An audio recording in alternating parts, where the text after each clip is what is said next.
In nomine Patris et Filii et Spiritus Sancti. Quasum macem.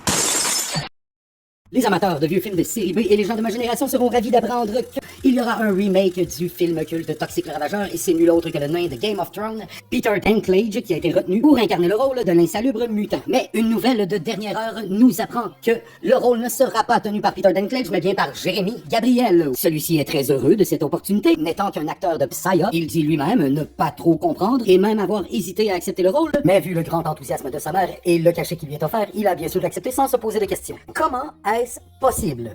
Eh bien, le réalisateur, qui était de passage à Montréal, devait se déplacer en voiture dans la ville et donc, inévitablement, traverser un chemin en construction. Une dénivellation d'au moins 6 pouces entre l'asphalte neuve et le chemin en construction, combinée à la loi de Newton que tout le monde déteste, ont créé un choc suffisamment violent pour lui briser une dent en claquant des mâchoires. Ce n'est que le lendemain, dans la salle d'attente d'un dentiste, qu'il tomba par hasard sur un vieux magazine avec en couverture le visage de Jérémy Gabriel. La vie est parfois pleine de surprises, mais a quand même ses propres lois un peu mystiques, comme quoi il a fallu qu'il se casse la gueule pour trouver la bonne gueule cassée.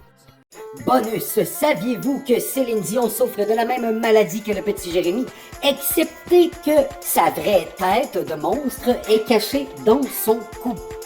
Lorsque ses parents l'ont vendu à Monsieur Angelil, celui-ci lui a fait poser une autre tête, grâce au miracle de la chirurgie plastique. Mais sa vraie tête existe toujours. Il est possible de l'apercevoir, parfois en spectacle. Regardez bien.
Quasum macem.